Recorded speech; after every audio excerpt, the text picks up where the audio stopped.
The deep ડાઇવમાં તમારું સ્વાગત છે. આજે આપણે એક એવા વિષયમાં ઊંડા ઉતરવાના છીએ જે મને લાગે છે કે આપણા બધાના મનમાં ક્યારેક ને ક્યારેક આવ્યો જ હશે. આપણે બધા ઈચ્છીએ છીએ કે આપણા સપના સાકાર થાય, પણ શું તેની કોઈ ફોર્મ્યુલા છે?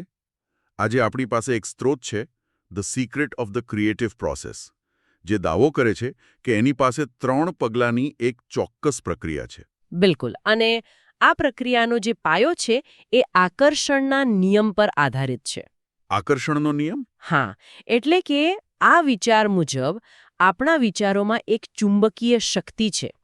આપણે જેવું વિચારીએ, જે વસ્તુ પર ધ્યાન કેન્દ્રિત કરીએ, એને આપણા જીવનમાં આકર્ષિત કરીએ છીએ.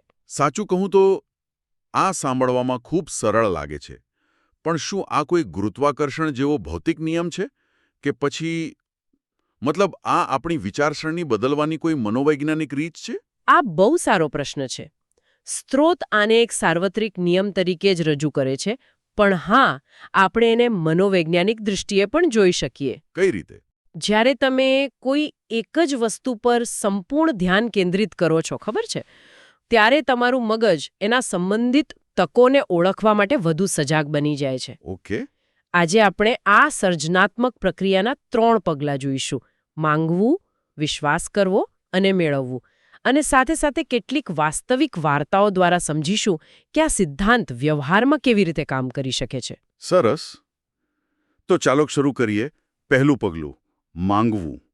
સ્ત્રોત કહે છે કે તમારે બ્રહ્માંડને એકદમ સ્પષ્ટ આદેશ આપવાનો છે, અસ્પષ્ટતા નહીં. બરાબર. અને આને સમજાવવા માટે સિડનીના જ્હોન પરેરાની વાર્તા એકદમ પરફેક્ટ છે. હા, એ વાર્તા તો ખરેખર અસાધારણ છે. એ સમયે જ્હોન બહુ જ મુશ્કેલ સમયમાંથી પસાર થઈ રહ્યો હતો. એ હતાશ હતો, દેવામાં ડૂબેલો હતો.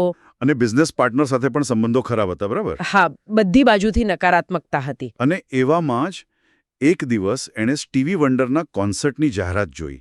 તારીખ હતી 22 ઓક્ટોબર. જે બરાબર એનો જન્મદિવસ હતો. હવે મોટાભાગના લોકો આવી સ્થિતિમાં શું વિચારે? કાશ હું ત્યાં જઈ શકતો. બસ. પણ જો ને એવું ન કર્યું. અને અહીં જ માંગવા અને ખાલી ઈચ્છા કરવા વચ્ચેનો તફાવત સ્પષ્ટ થાય છે. એણે શું કહ્યું? એણે એની બહેનને પૂરા આત્મવિશ્વાસથી કહ્યું, હું માત્ર એને મળીશ જ નહીં, પણ હું એની સાથે સ્ટેજ પર ગાઈશ પણ ખરો. વાહ!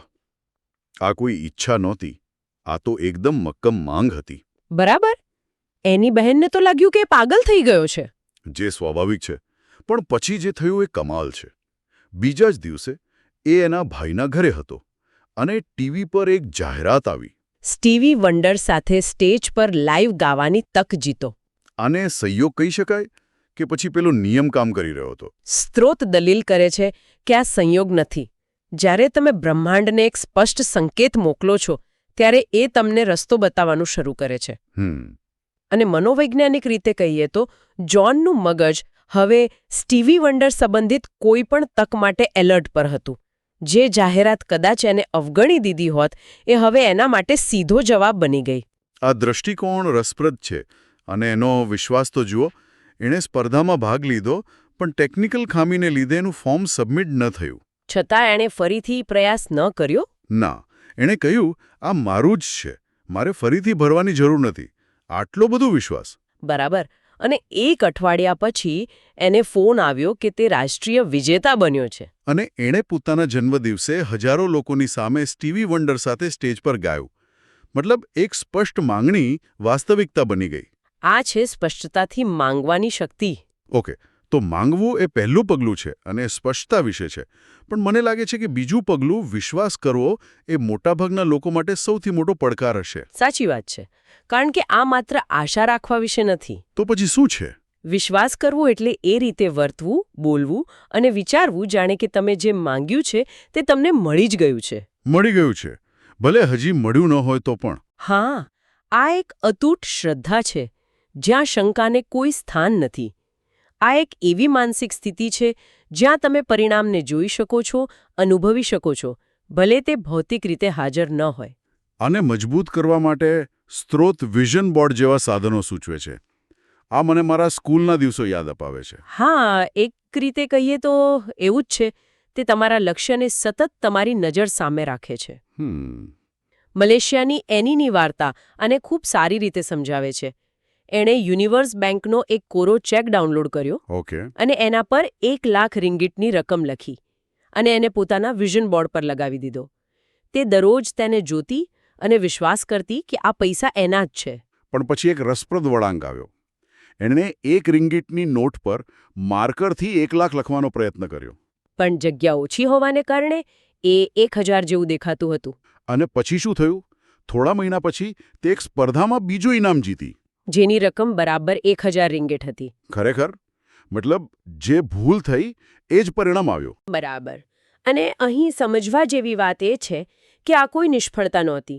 એમની માટે તો આ એક પુરાવો હતો કે આ નિયમ કામ કરે છે. વાહ! બ્રહ્માંડે એને એટલી ચોકસાઈથી જવાબ આપ્યો કે એની ભૂલને પણ ગંભીરતાથી લીધી. આ અનુભવે એની શંકા દૂર કરી અને એના વિશ્વાસને પહેલા કરતાં પણ વધુ મજબૂત બનાવ્યો. એટલે બ્રહ્માંડે એની ભૂલ પણ પકડી પાડી. આ તો કમાલ કહેવાય. જાણે કે તમે જે ઓર્ડર આપો એ જ વસ્તુ ડિલિવર થાય. એક આંકડો પણ આમ તેમ નહીં. બિલકુલ. હવે એનો વિશ્વાસ અતૂટ હતો.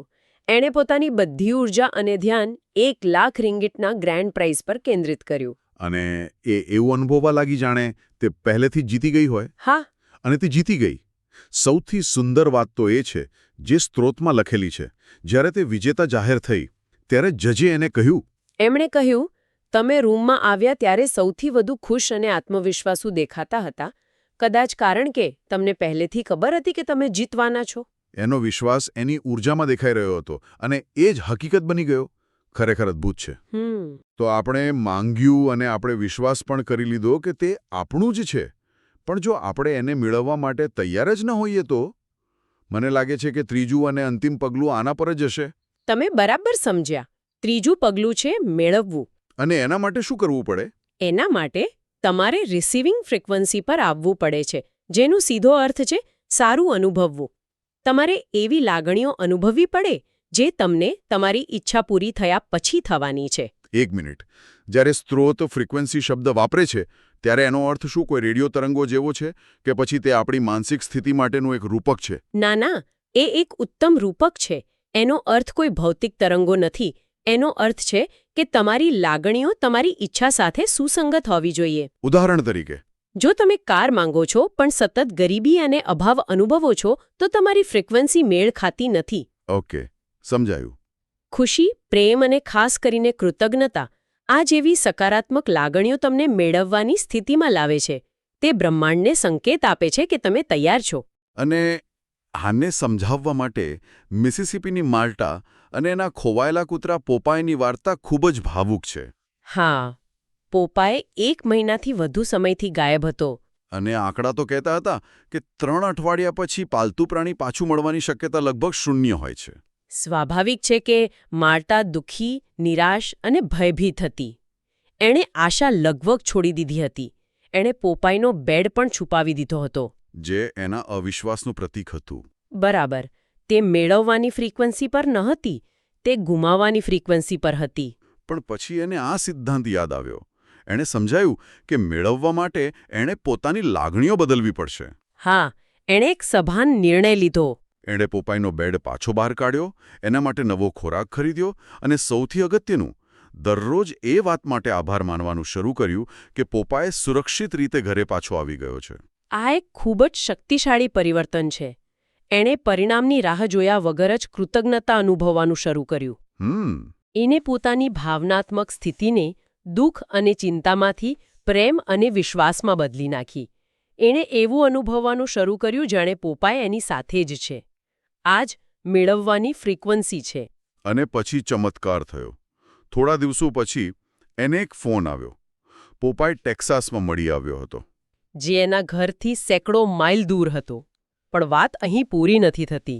ના, જે વ્યક્તિને પોપાય મળ્યો હતો એ માર્ટાના પિતાના ઘરથી માત્ર 15 મિનિટ દૂર રહેતી હતી. અને એનાથી પણ મોટી વાત એ કે એના પિતા તે જ અઠવાડિયે મિસિસિપી આવવાના હતા. એટલે તેઓ પોપાયને સહેલાઈથી સાથે લેતા આવ્યા. બધું જ જાણે કોઈ દૈવી યોજના હેઠળ ગોઠવાઈ ગયું. જ્યારે માર્ટાએ પોતાની લાગણીઓ બદલી ત્યારે સંજોગો પણ બદલાઈ ગયા. બરાબર. તો આ બધી વાર્તાઓ અને ચર્ચાનો સાર શું છે? આપણે જોયું કે આ સર્જનાત્મક પ્રક્રિયાના 3 સ્પષ્ટ પગલાં છે.